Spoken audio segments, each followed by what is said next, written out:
Welcome to T21 Mom. Hi, friends, and welcome back to the T21 Mom podcast. I'm Mary, mum to Ainsley, who has Down syndrome and a slice of autism. And this is episode 133. Have you ever lived in a foreign country and discovered that you were pregnant? Regardless of where you lived, did you have doctors question your decision on continuing your pregnancy with your baby who has a little extra? Well, on today's episode, I chat with Christiana Thiessen, who was living in Jordan when she learned she was pregnant and that her baby had Down syndrome. She shared how she and her husband came to peace about the diagnosis in just 24 hours. She also shares how one doctor questioned her ability of making the decision of keeping her baby, and another doctor told her to return to Canada as there was nothing there for her and her baby. Christiana shares how she came to peace with her daughter's diagnosis and the chaos that followed her throughout her pregnancy. Let's go have a listen. Today on the T21 Mom podcast, the Down Syndrome Diaries continue. I'm talking with a local mom about her diagnosis story, but her story is far from local. Welcome, Christiana. Hi, Mary. Thank you for having me. I'm excited to be here. Oh, you're very welcome. And it's nice to have some local moms on as well. I mean, we've never met, but it's nice to find other people that are somewhat local. You're a couple cities over, but close enough. It's drivable. So it's great to meet other moms like yourself. So that's wonderful. So before we get started on your diagnosis story, did you want to share a little bit about you and your family? Yeah. So I live in Langley, BC, and I'm a mom to 3 kids and married to my husband. And my kids are 7, 5, and 3. And in a past life, I used to be a teacher. And currently, I'm home full time with my kids. I have a small business where I sell vintage home decor. Mhm. And then I do administration for my husband's business. He is a career coach. Oh, wonderful. Your life is pretty full. But you don't homeschool your kids too, do you? No, we've thought about it, but not currently. My youngest is still in preschool, so she's home with me most of the time. Yeah. Well, I thought just because if you were a teacher previously that maybe you would choose to do that. So it's still a busy life for sure with 3 young kids. So we were chatting back and forth prior today, and you told me you were living abroad. And whereabouts were you living? Yes, so when this story begins, the diagnosis story, my husband and I were living in Jordan in the Middle East, and we had moved there. It was during the time of the Syrian refugee crisis, Mm-hmm. and we were working with Syrian refugees there and studying Arabic. Oh, wow. Very interesting. So can you speak some Arabic? Yes, so I did. At the time, it was a lot better. It's one of the most difficult languages for an English speaker to learn. And then the problem is now that we moved there in 2014, so much of it without being practiced, I have to really think about it to bring it back. And there's a lot that I've definitely forgotten, but it is still in there. Sometimes if you meet, when you have a conversation, you remember words and phrases, but a lot of it, sadly, I'm not as sharp as I used to be. That's always the way. I lived in Japan many, many, many years ago, but you know, my Japanese is pretty poor now because I never use it really. And can you read any Arabic? Because it's a completely different language. Completely different scripts. So at the time that we left, we were just starting to work on reading words and writing. Mm-hmm. But then a lot of things are written in a formal language, which is different than the language that you're speaking every day. So there's kind of different words for both. Oh, wow. Very interesting. But yeah, so we were starting to write and to be able to read some words and things like that. But I wouldn't be able, if it was the newspaper in a formal language, I wouldn't necessarily understand. Wow. Well, good for you. That's commendable. So you're living in the Middle East, a totally foreign country from Canada, and you discover you're pregnant. Exciting, I'm sure. But what's that like when you're living in a foreign country and discovering this? Like, were you nervous, scared, excited, all of those? I wasn't really nervous or scared. I would say almost sounds weird, but my first emotion was almost relief. Mm-hmm. Took us a lot longer to get pregnant with our first than with the others, and then we had expected. So you just start to kind of have this panic, and you're already living in a pretty stressful environment. You're thinking, oh no, am I ever going to get pregnant? Like, what's going on here? And you kind of start to get in this headspace where you're just feeling a lot of anxiety around it, which is obviously not helpful for trying to get pregnant. Mm-hmm. I think that's where I was. So then, and I had a time where I really thought that I was pregnant and I wasn't. So I think finally when I found out I was just almost this relief, like, okay, I can breathe now. Like, we are going to have a baby. And then after that, those feelings of excitement and looking forward to telling our friends and telling our family. For my parents, it was their first grandchild. So just all of the excitement that everyone's feeling around that. I would say that was the primary emotion after getting past that initial feeling of, okay, I can breathe now. Wow. Yeah, because I can imagine it would, there's all those emotions going on. And then plus you're in a different country with, I'm assuming, probably no family around and like you said, a stressful environment. You're helping, these Syrian refugees. So yeah, lots of things going on. Now, you mentioned that in Jordan, obviously where you were, that they tend to do ultrasounds more frequently there than they do here. So when did you have your first ultrasound? So I had my first ultrasound at my first prenatal appointment, which was 8 weeks. Mm-hmm. That was the first time that I saw the obstetrician. So there I had my first ultrasound at 8 weeks. I hadn't realized that they did this, but there, if you don't have money to pay for medical care, the care is very poor. But if you do have money or insurance, which we had insurance, then you can see specialists and doctors right away without waiting lists, and the level of care is actually pretty good. So they just have access to, all these machines and stuff in the obstetrician's office that in Canada, my obstetrician never had anything like that sitting there at the office. That wasn't part of the appointment. And I think there's probably we just do less scans in general, which there are pros and cons. People can debate that, but 8 weeks. So I hear my baby's heartbeat and I'm just amazed. The best sound I've ever heard. I'm so excited. I'm just full of joy and full of delight. So that was the first appointment. And then the next appointment a month later, the 12-week appointment, was very, very different. And so what happened at that 12-week appointment? Because that's probably, I'm thinking that's probably here about around the time that you typically would start getting scans. I can't even remember. Yeah. I had 2 kids. Yes, that is around when you typically have your first scan and you have a second one later on, I think. So yeah, my husband and I go to the appointment. He wasn't at the first one because I didn't realize her ultrasound. It felt really bad. And we waited for about 2 hours to get in. And I'm just like, what's going on here? Are we going to get in? And I'm sitting there and I'm laying there and she's, doing another ultrasound and I'm smiling away, like watching my baby on the screen and just feeling so happy again and happy that my husband's there. And then right away, the doctor says in his voice says, I see something abnormal. Ooh. And as soon as I heard that, I just felt like I'd been punched in the stomach. I just felt sick. And I was like, what did that even mean? Like, how can you how do you say that? What does that mean? That wasn't even on my radar, but anything abnormal. And so she said, yeah, I see something called nuchal translucency. It's extra fluid on the back of the baby's neck. And it appears sometimes at this point in pregnancy. She said it can be a marker for Down syndrome. It could be a marker for something else. It could be nothing. I don't know. And we had already said prior to the appointment, she said, are you going to get the testing for Down syndrome? And we had said, no, it's not going to affect whether we carry on with the pregnancy or not. It doesn't matter to us. We're not going to get that testing. But at that time, when she said, I see something abnormal, she's like, I think you should go see a specialist. So we said, okay, like we want to know what's going on. We'll have a specialist appointment. Wow. And were the doctor appointments in English or were you? Yes. Okay. So the doctors there who are, or the elite doctors that you would be seeing if you have insurance, most of them are trained in the West. So they speak very fluent English and they've been trained either in the UK, in Europe, or in the States.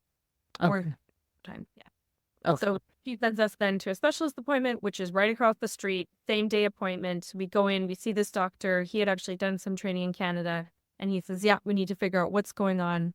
And then he does another scan, and he basically said the same thing. He says, yeah, I see the nuchal translucency. There's something going on here. Same things. Could be Down syndrome. He said it could be a chromosomal abnormality, like something serious. Could be nothing.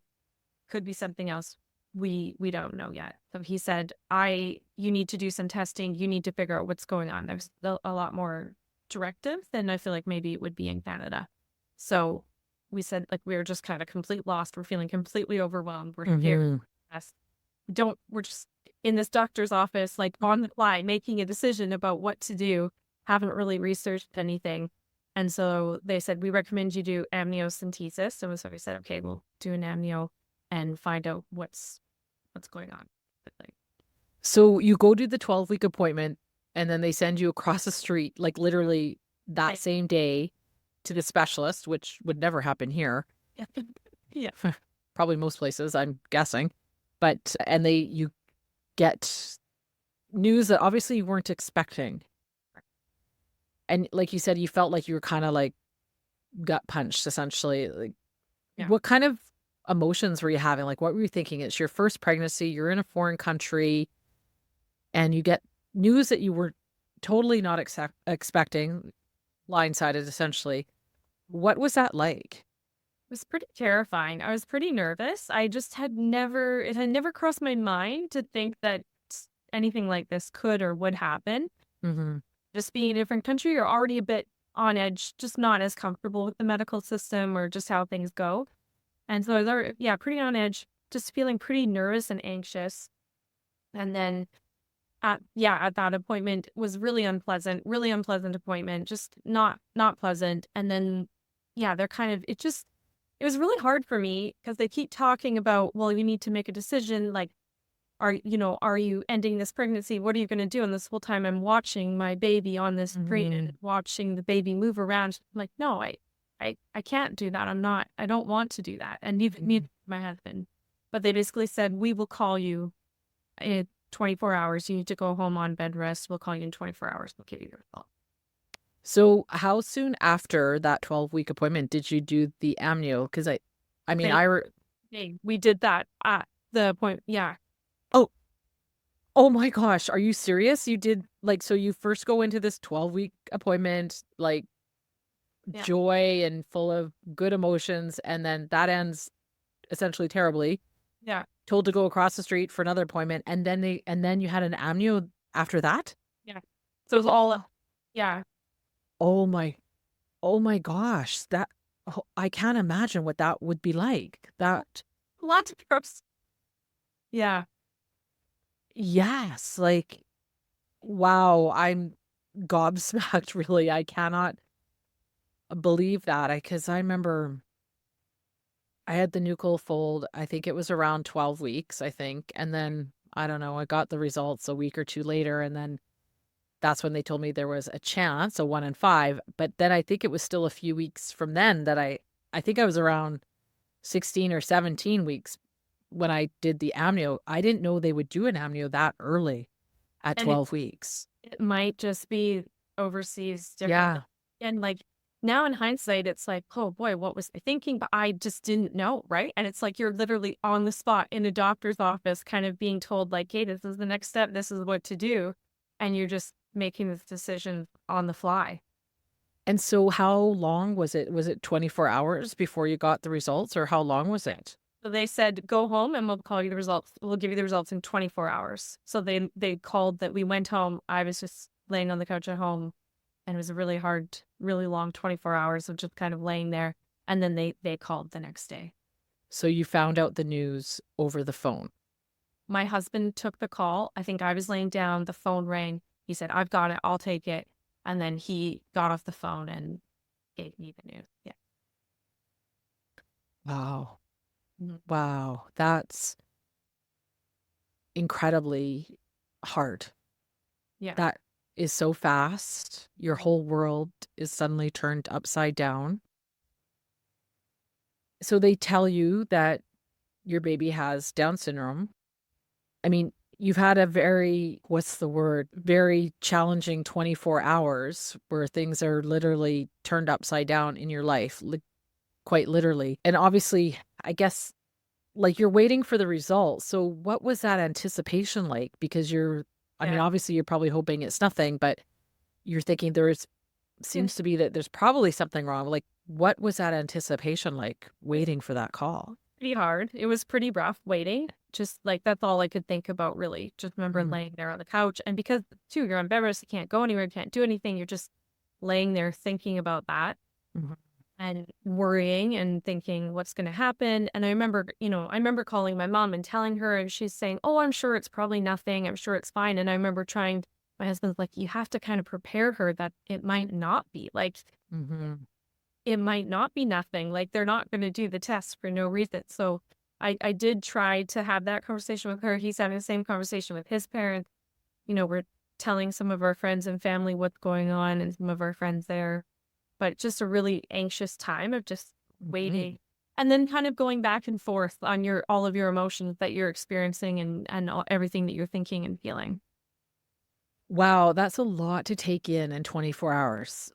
Like, literally. Like, at least I had some time leading up to the amnio and, Yeah. at that point, but that's craziness, to be honest. I can't imagine what that would be like. So now they tell you that your baby has Down syndrome. What were your thoughts about that? Like, how did Yeah. you feel? So my husband gets the call and I can't really tell what's going on. He's just turning the doctor. He's kind of like, okay, okay, okay. And he gets off the phone and he turns to me on the couch and he says, "The baby has Down syndrome." And I just remember looking at him and bursting into tears. And I just felt completely devastated. Mm. I, I was just destroyed. I couldn't believe it. I was just like, I can't believe that this is happening. I was so, yeah, I was just so devastated is the only word that I can really think. And I just remember crying and Mm. being him and just saying like, I can't believe it. And then after I kind of was settling down, he did say, it's a girl. He said like, Aw. told me it's a girl on the phone. Mhm. And at least I knew at that point, like that a more definitive gender determination than if you're getting an ultrasound. So there was, I guess, that silver lining. We had both Mhm. thought before early on when I was pregnant, we had both thought that we were having a girl. So there was that little thing that was kind of a joyful piece of news, just knowing that. But yeah, it was pretty hard. And I mean, your whole world has changed within 24 hours. Yeah. And was there pressure from the doctors and the medical community to make a decision on your pregnancy or like to terminate? Yeah, so definitely, and I'll speak to that because we had a follow-up appointment 24 hours after that the next day with the doctor who we'd seen initially, the initial obstetrician, the female doctor.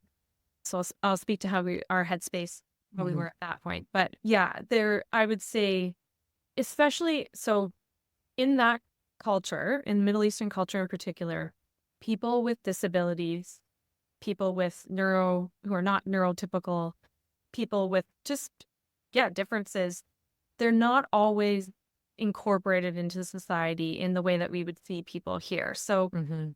they're just like nothing there is really set up to accommodate kids that have differences in schools or in the community.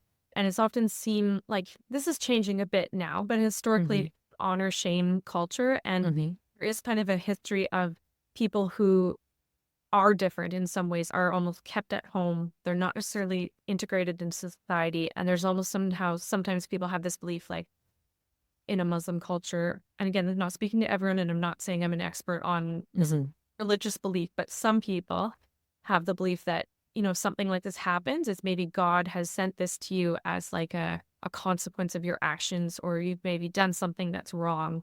Mhm. Sometimes these people are kept and hidden away. And I think that is changing, but there's just not quite the same acceptance that I would say we experience in North America. Um, yeah. Yeah, that's kind of what I suspected, but obviously didn't really know for sure. And yeah, and I guess that would be very difficult. Like you're foreigners in this foreign country, like you said, with I guess customs, for lack of a better word, that are very different than Canada. It's probably like how it used to be, how Yeah. it was encouraged that our children be left in institutions, that we hide them away. Oh, There was pressure not to keep them in your family. yeah. So, yeah. I think that's still there. And I think in the medical, I can't speak as much to a diagnosis in Canada because I didn't receive that. Mhm. But I did have experiences afterwards through the rest of my pregnancy in Canada. And I think that medical professionals in general just have a very different view Mhm. than others do. It's more of a textbook view, and it can be very cold sometimes. Mhm. I from my And so how old is your daughter? What year was this? So my daughter is born in 2016, so she's about 7.5. Okay. Okay. So not really that long ago. So, yeah. Now, and the thing is, the things that you said, like you said, it's from talking to all these moms, it doesn't seem to really matter what country you're in Yeah.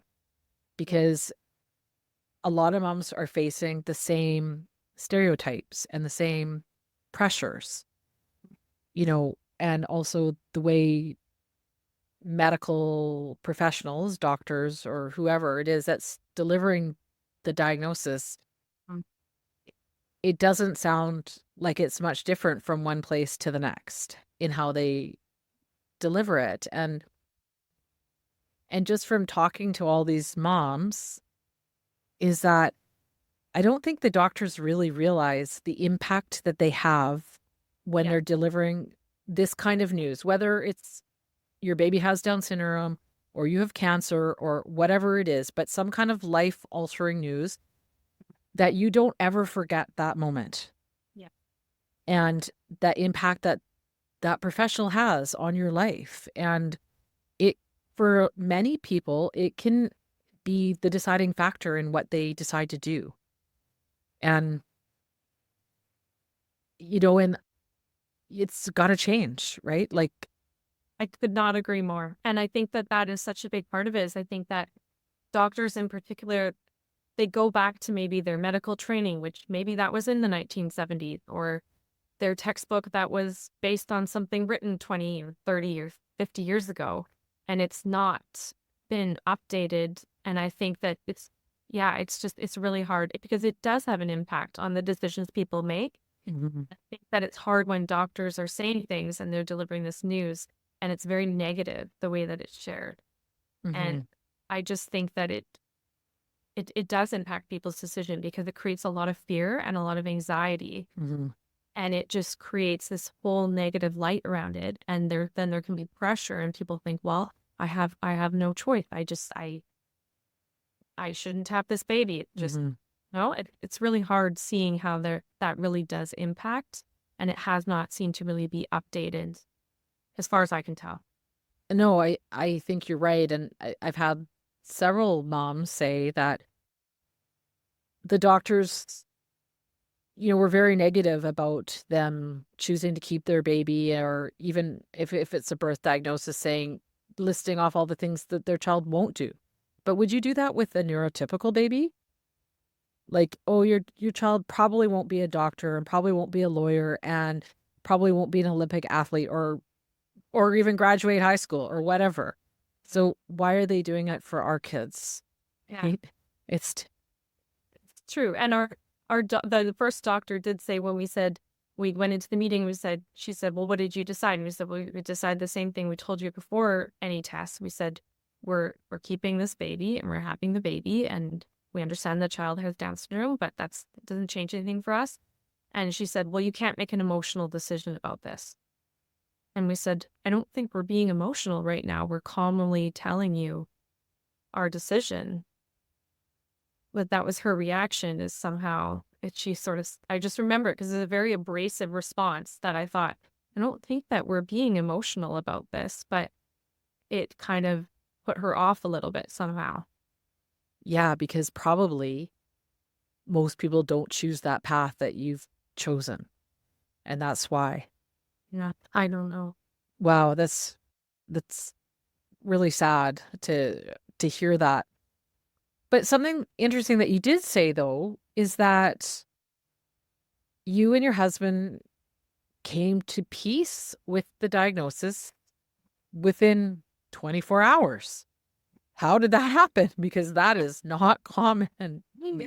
And that, honestly, to me, that's miraculous. And I don't want anyone hearing that to think that we're saying that we're special or we're great people or anything like that, because we're not. We're just normal people. Mhm. Like we all are. Yeah, so initially, as I said, I was completely devastated. I just felt completely drained. I just felt so despairing. And then I sort of started going through different emotions. And I remember saying to myself, oh, maybe they made a mistake. I mean, we're in a developing country. Maybe they just don't know and they got it wrong, and be nothing will be out of the ordinary. And I just, yeah, I kind of went back and forth with these emotions. But what made the difference for us is in my opinion our faith. And I think it was a divine thing where we are Christians and we had shared with people, this is what's going on, and we just got this news and we're having a really hard time with it, and we're not really sure what to do here. And just, we then got so many responses and they all said the exact same thing. Like they all said, it's going to be okay. And you two are going to be amazing parents to this baby.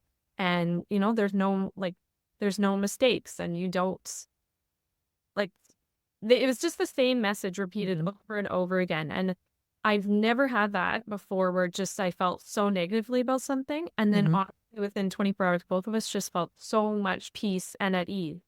And our friends even came over and they were like coming to console us and see how we were doing. And they're like, are you guys okay? Like, you seem really normal. Like, what's going on? And we're like, no, like, we honestly are feeling at peace about this. Like, yesterday we were just kind of in the pits of despair, but we really have accepted this and we're feeling okay about it. And it just kind of was, I've never had that before, where there was just something that was seemed to be the end of the world. All of a sudden I felt calmness and peace about. But I just really think it was a divine thing, that one of the only times in my life where I feel like I can really say, like, wow, that seemed like some kind of a divine intervention.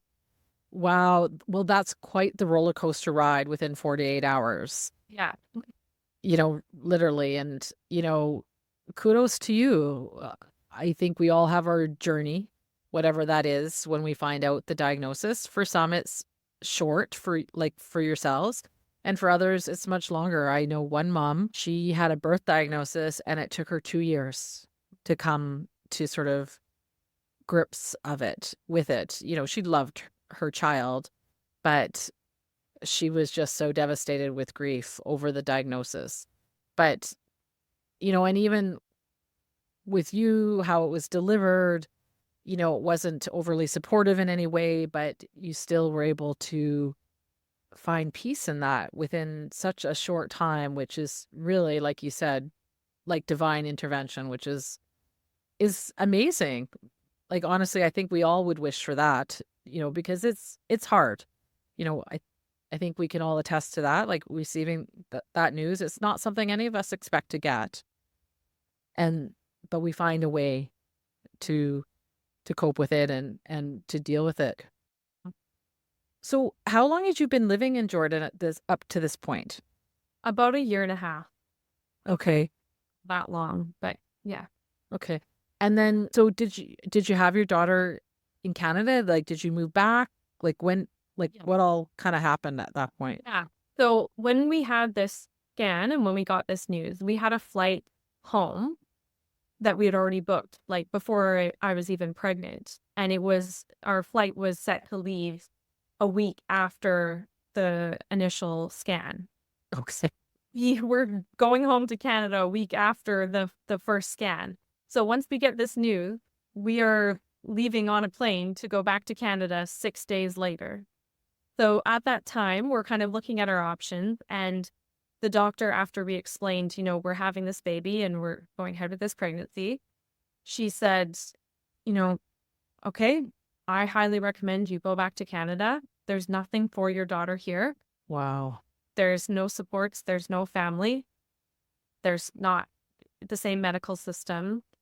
I recommend you go back to Canada, was basically what she said. And so we thought, like, I don't really know what to do. And we kind of, we're talking with our friends that are there and we're trying to figure out what to do. And we started thinking, we might be going back to Canada. We were already considering going back for the birth anyway. Mm-hmm. And with this news, we realized, this could be a more complicated pregnancy, probably going to have more medical checkups. We have no idea at this point what her health is going to be like when she's born. Is there going to be other medical intervention that's needed? What about supports, therapies, family, all of that? Like, we're not going to have any of that here. So we started to think maybe we will stay in Canada. We had this trip booked to go home for a visit. Maybe we will stay in Canada for the birth and going forward. So we started thinking about that and we decided, we're renting our house here in Jordan. Let's just pack everything up, sell all of our smaller stuff, just leave the furniture. Our landlord has said, like, if you don't come back, I'll refund like some of the rent to you and I'll rent it out to someone else. And we would just leave the furniture. And we're like, okay, I think that's what we're going to probably do at this point. So we basically, in 6 days, cleared out our apartment, had a massive garage sale out of our apartment, sold or donated or got rid of everything, packed up everything else in 6 days. Yeah, hopped on a plane with our suitcases and went to Canada. Oh my gosh, that is insane. Like what? Like these are all life-changing events in so many ways. Like just even moving is a big deal, let alone from another country, like craziness at best.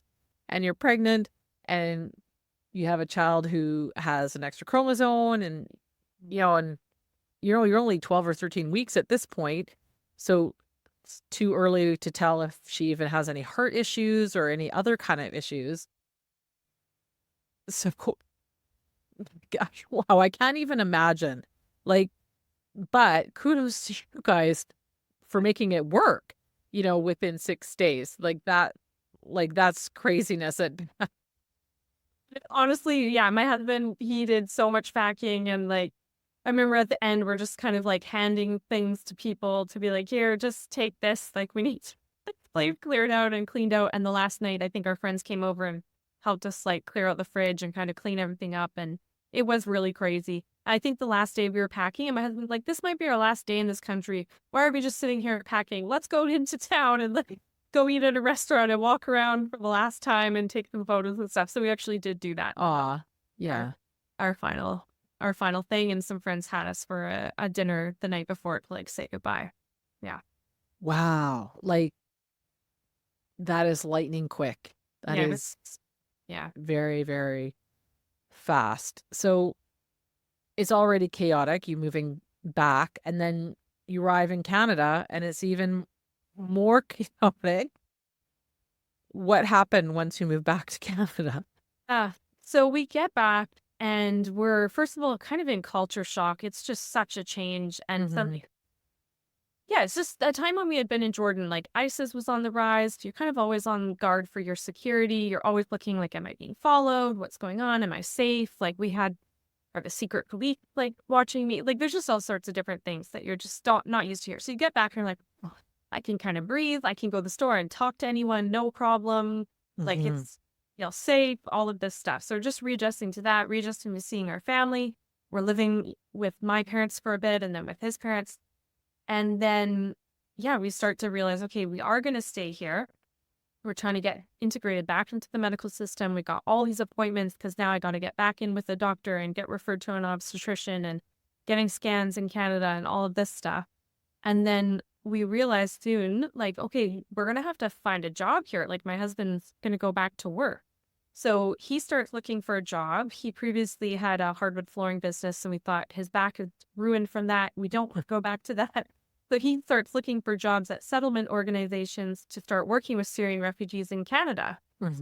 Or, okay, this is a good road. We're excited about this, but it's a long process of applications and we're getting, not hearing back on things. It's getting a bit stressful.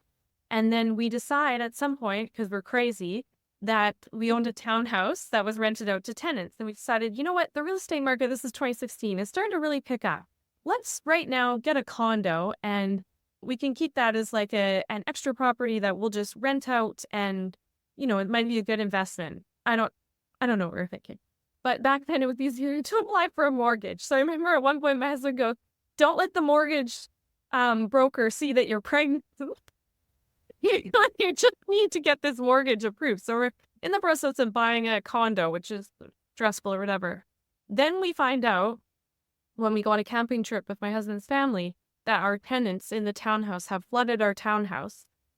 And the rental company that's supposed to be managing it did not do their due diligence, and the tenants did not have rental insurance. So we're dealing with a flood restoration there. And these tenants were like, well, we don't want to stay here anymore. Like, this place is ruined. So we're going through everything with the insurance company and the restoration company, trying to find my husband a job, medical appointments for my daughter, buying this condo because it ended up working out in the end because we ended up living in the condo because we couldn't live in the townhouse. Yeah, my husband was looking for a job. He finally got a job, I think, like a month or two before my daughter was born. Oh my gosh. Well, you guys like living on the edge, I have to say. Wow. So your husband's thankfully finally employed, and your daughter is born, and it's a girl. You had so much chaos, essentially, leading up to her birth. What were those emotions when you first held her, and how's her heart? Yeah.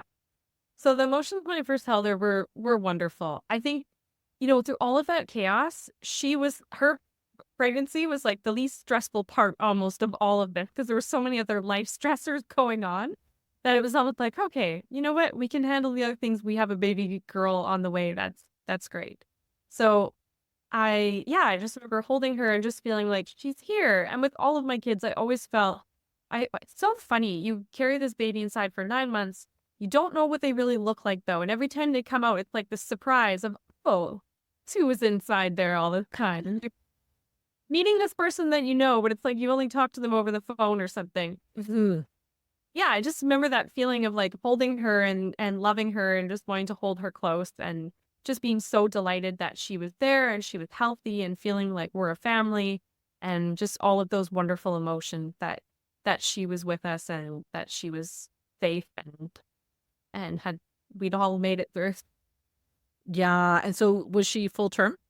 Yes. So she was born 1 day before her due date. Oh, wow. That's very full term. Yeah. And her heart was fine, thankfully. Yes. Awesome. We had a very stressful scan at BC Women's.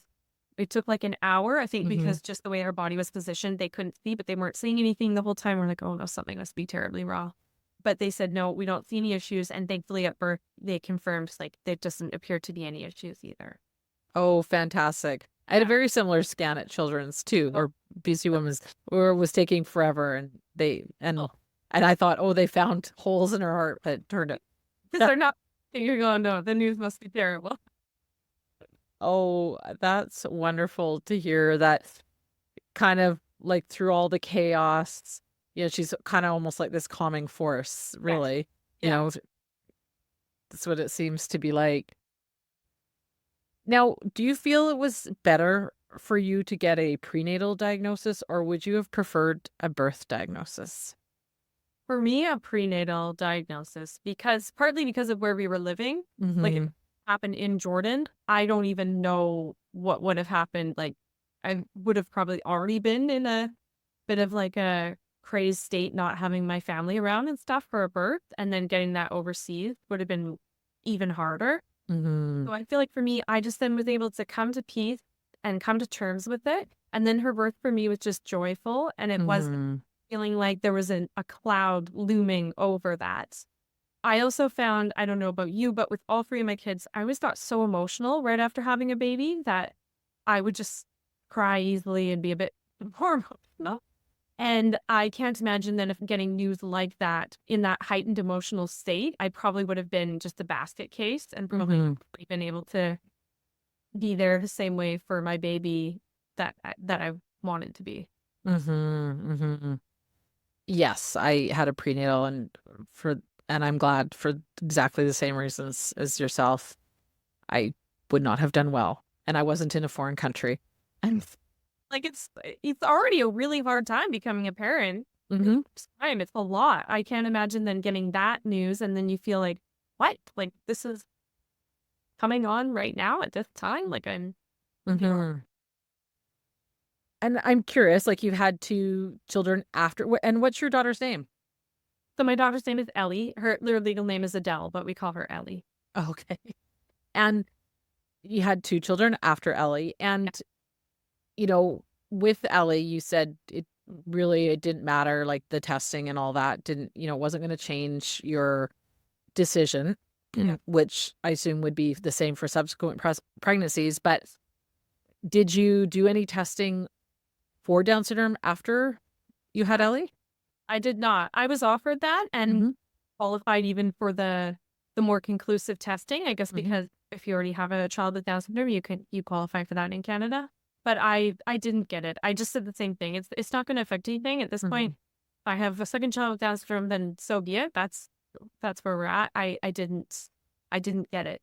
The only thing that I did feel is I remember before my second with my son, I remember feeling, I guess maybe I had some negative emotions around the first scan the first time. So I remember for the first scan with my son, I felt so nervous, but it wasn't that I was worried they were going to say the baby was going to have Down syndrome. I was worried they were going to say something else was wrong, like, the baby doesn't have a heartbeat or something. Just really anxious about that they were worried I was going to get some terrible news. But I'm guessing that was just thinking back to the memory of the last scan and worrying that was going to happen again. Well, that makes total sense.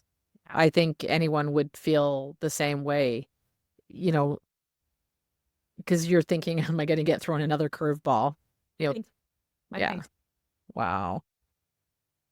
But you know what? That's wonderful that you were totally at peace with whatever comes. Yeah. That you were okay with it. It wasn't going to change anything, and you didn't have the need to know. So, yeah, no, that's like, I think for me, I would still need to know. But if you can be at peace with that, that's great. And I think we can all kind of learn from that. It's not going to really change anything. But and I know we all have to do whatever's the best for us, like whatever makes us the most comfortable, right? You're going to be anxious and worrying about it the whole time, then you're probably going to be more at peace if you just get that answer rather than worrying your whole pregnancy, right? Oh, yes, definitely 100%. So what advice would you give someone who has just found out their baby has Down syndrome, either prenatally, like yourself, or at birth? Yeah. I think my advice would be to not linger too long on the advice and the words of medical professional. I'm not painting all of them with the same brush, but I would just take everything they say with a real large grain of salt, and I wouldn't really put too much stock in their advice. So they're just looking at things, again, from a textbook approach that maybe they learned something 30, who knows how many years ago, or even if they did, I think the information is still outdated. So I would not really listen to them too much. And I would choose instead to either listen to others that you trust or possibly talk to those who have walked through something similar and hear what they have to say. And maybe not everything is going to resonate. And sometimes it's harder when people have a child with Down syndrome that's much older that you're like, well, I can't even relate to that yet. Like, I've never even been a parent before. I can't think about having, a 21-year-old or something. But I would say, yeah, steering maybe more away from the medical professionals. Again, not being too hard. I have a family member who's a doctor even, but I would veer more towards people that are going to bring you encouragement, people that are going to be able to maybe speak to a different, not a medical experience, but a personal experience is valuable in my opinion. And I would just say the world is not going to end, even though it feels that way right now. And it's okay to allow yourself to have those feelings of sadness and grief and all of that. And you need to probably feel all of those things, but it is going to be okay. I like that. The world is not going to end. Because I know for myself, even, I thought my life was over. I thought that too. I did. And I think a lot of us think that because it's not the vision that we thought. It's something different. And it's hard to envision that new Really, vision. it is. It is. And I didn't know anyone with Down syndrome. Like, Yeah. I have any peers in my class with Down syndrome or family members or neighbors, or I just didn't have, so I didn't even know almost what it meant. Like, you have maybe an idea, but you just don't really know. hmm Same. Like, and I think, and my daughter's 11, so a little bit older than Ellie, Mhm. but I hope that that's starting to change a little bit with our kids being in school and integrated, that it's not looked at as so different, and that it's more accepting as our kids get older. Yeah. And what has Ellie taught you? I think patience, Mhm. and I think that things can be different and that that's okay. I just sometimes see the way that sometimes there's times she'll do something and I'll start getting worked up or upset, but then I realize, you know what? She like has a plan and a clear vision in her mind right now that makes so much sense. And if I just stop and see, okay, what is she doing and what's she thinking, then sometimes I say, okay, that was her thought process. It does make sense. I see why she was going to do that. So maybe I need to just calm down and not jump to conclusions and and get upset or get worked up. So I think I've definitely seen that she different can be okay, and you can learn a lot from people that are different than you. And I think also just unconditional love, because it doesn't matter. Like sometimes I'll do something and okay, I was not my best mom there. I needed to work on that. And she'll look at me and she'll go, Mom, you're my best mom. And she'll say that to me all the time. She'll say, Mom, I love you so much. You're my best mom. And it's like, I don't deserve that. I'm not. Aw.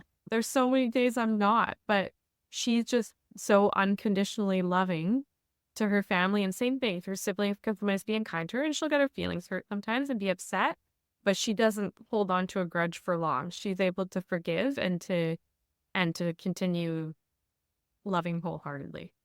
Oh, that's just lovely. I love that. You're my best mom. Yeah, you deserve that 100%. None of us are perfect every day. And, I'm sure a lot of us feel like we could do much better, but we're all really doing the best that we can. And like she's saying, you're my best mom because you're her mom. Holy mom. Yeah. I That don't got that from, but yeah, she just turned to me one day and said that. You're my best mom. I love wow. it. Like, how can you not love that? That is, So then I can't stay. oh, that is just so lovely. And is there anything else you would like to share? I think just the biggest thing is what you already touched on, that we really need to change the conversation. Maybe not us as parents. That's why you're doing this podcast. You're doing an awesome job at getting that message out there. I think that's amazing. I think Thank it's you. also too, though, the medical world really needs to come on board with that. And that's something that I really feel heavily on my heart. It's just that it's really lagged behind. And it's so heartbreaking to hear that there's so many parents who have gone through these terrible diagnoses, stories and just a lot of sometimes lack of compassion, sometimes ignorance. And I don't really know what else it is, but it just seems that there can be a difficult thing. That's the first thing. And the second thing I would say is, if your child, if you have just a neurotypical child and they have peers with Down syndrome, is encourage your child to see how they can connect with them. I think that's one thing is, now as my daughter's starting to get older, I feel like I'm just seeing the difference where her younger siblings get invited to play date birthday parties and she doesn't. She wants that so badly. I think just seeing if there's ways that you as a parent could encourage your child to include one of their classmates or peers or friends or neighbors or whoever it is might mean the world to that child and to their parents as well. Oh, most definitely. I mean, Ainsley, we don't really get invited to play dates or birthdays really anymore. And I mean, she also has the dual diagnosis of autism, which does add an extra layer. But I do have to say, though, especially this year, she's in grade 6, that, and we have a fantastic EA, which I think has made a huge difference, is I put in her IEP about fostering friendships because she's an only child. So it was important to me that she has some friends. And there's one little girl, Hannah, who has been with her since grade 2. There was one year they weren't in the same class. And this girl, honestly, she's the bomb. She is so good with Ainsley. And, she wrote her a nice little birthday card. She remembered it was her birthday. And she said, I want you to know how much you mean to me. And it's just so lovely. And that there's a little group of girls that, are her genuine friends that I wasn't really sure that would ever happen. I don't know what's going to happen once high school hits, but, we still have a little bit of time. But, it's been really lovely to see that blossom and Ainsley,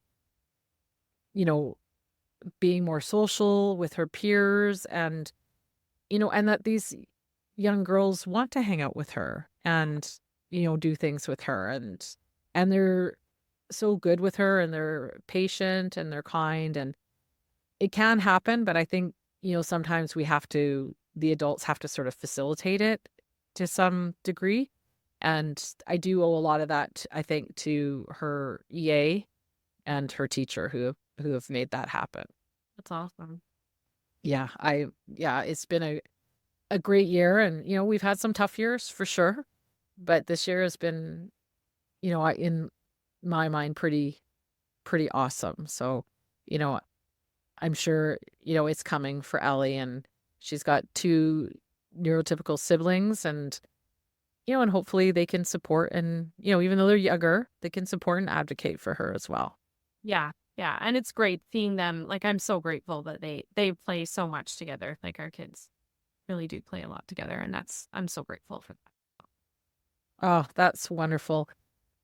Christiana, thank you so much for coming on today and sharing such a unique story from abroad and crazy story.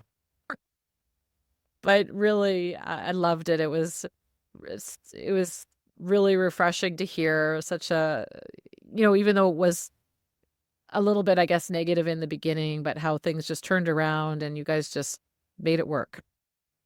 Well, thank you so much, Mary. Yeah, it was my pleasure. You're welcome. Christiana's story is incredible. She is in a foreign country where babies with Down syndrome and I'm sure other chromosomal anomalies are not really welcomed and was pretty much told to just return to Canada. Doctors even questioned her decision to keep her baby and suggesting that she shouldn't make a decision while she was emotional. And after all of this, she thought it would just be better to return to Canada. So they packed up and moved in 6 days, which is insane. But kudos to them for making that work and doing it. Some of my takeaways are: believe in yourself and your decisions. You, and only you, know what is best for you. And number 2, receiving a diagnosis does not mean the world is going to end, even though it probably feels that way right now. And I think many of us can relate on so many levels. I thought my life was over. But little did I know that this whole amazing community was waiting for me. And I often think if it wasn't for an extra chromosome, there's all these people that I would never, ever cross paths with. And it was Down syndrome that brought us together. And number 3, that things can be different. And that's okay. I really have been working hard at learning to embrace different. Some days it's harder than others, but I do try to do that every day. Thanks for listening. I hope you're enjoying these diagnosis stories. And if you would like to share yours, please send me a message. You can drop me a line at my website at t21mom.com, or you can even leave a little voicemail. And I would also love to hear from you and let me know how you are enjoying the show, or if there are any topics you would like covered.